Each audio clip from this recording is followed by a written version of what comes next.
Well, good morning. We're back here 9 minutes now past the hour. Did you know that about 500,000 people hunt every year in Minnesota?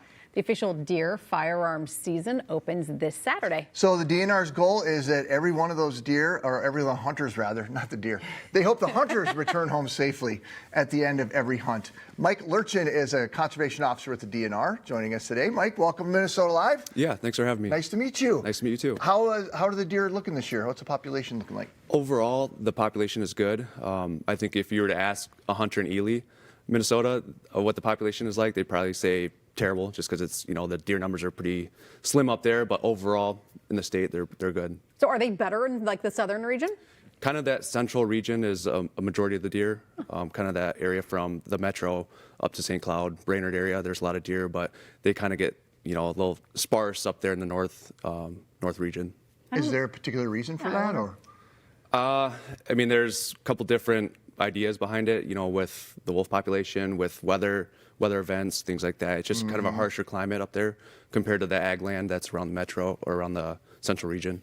So do most hunters then, with the hunting season opening this weekend, do they mostly hunt like middle of the state and south, or do people go up northward? I mean, I guess I don't know, because I don't. I mean, there's going to be hundreds of thousands of people out there, so a lot of times they'll hunt the ag fields, they'll hunt wooded area. Yeah. A lot of the WMAs, there'll be hundreds of people, because a lot of times that's the only opportunity for people from the metro is to hunt up public property, so they're going to take advantage of that. But there's also the people that go to the cabins up north, and it's a tradition where there's a group of 10 guys that have always hunted this property that are going to stick with that, even if they might not see deer. Makes sense. Yep. Let's talk a little about firearm safety. I know for those of you who hunt who are out there, some of this might seem, you may already know this, but kind of walk us through a little bit of just like being safe with the firearm. Yeah, we always try to instill a few tenets for people that firearm hunt. Some of those things being knowing your target and what's beyond it. There's been accidents where somebody has taken a shot and maybe that slug or that bullet went further than the deer, and there's chances of that happening. So that's a big one. And then knowing your muzzle control. So being aware of where that end of that gun is pointed, keeping it in a safe direction, and then keeping your finger off the trigger until you're absolutely certain that you're ready to shoot. And then just those are the few things that we try and instill in people. With gun safety, I also think of like eye protection, ear protection. I mean, this can be guns can be super loud. So I think people need to remember those when they're heading out too, correct? Yeah, absolutely. As for myself, just over the years that I've hunted, I've kind of noticed a little bit of ringing in the ears. And so I always try and make it a habit now of putting that ear protection in, just because over time that repetition of shots and loud exposures just can wear on a hunter. So it's something I try and I'm going to instill in my kid when I'm bringing him up in hunting. But it's another thing to think about, with the eye protection and ear protection. Can you talk about the importance of blaze orange and people making sure that they're all decked out? Yeah, blaze orange is huge. It's probably the biggest, advantage you can give yourself, or make yourself seen when there's thousands of people in the woods. So you have to have your upper portion of your body, so like a long sleeve, or you see people wearing the vest, and then a blaze orange hat as well. So it just helps you stay visible, obviously, in the woods. A lot of times if you're traveling on like 35W going north, you'll see the big orange blob sitting in the tree stand in the woods. So a lot of guys wear the full decked out orange just because they want to be seen. So is that required? Is that a law that you have to wear that blaze orange or that like hot pink for women? I know they've kind of transitioned to that. Yep, it could be blaze pink as well. It is a law, so 50% of your upper portion of your body has to be donned in some kind of orange, and then as well as your hat.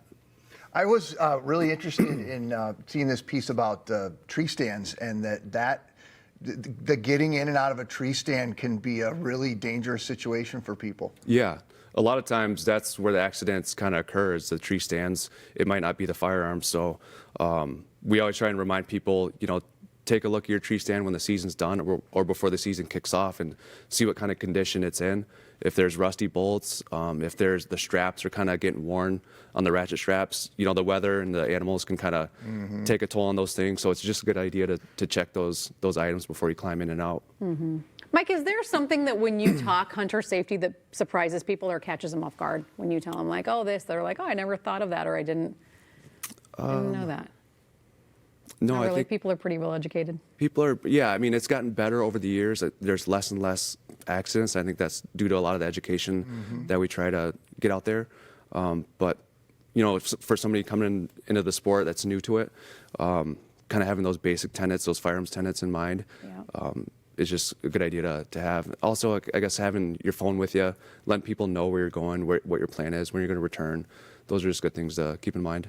Yeah, for people who might decide to just go out on their own or something and be, you know, off in a place maybe where there's no cell signal or something too, and if they don't let anybody know. Yeah. And, you know, God forbid something happens. Exactly. So. Do you shoot deer yourself?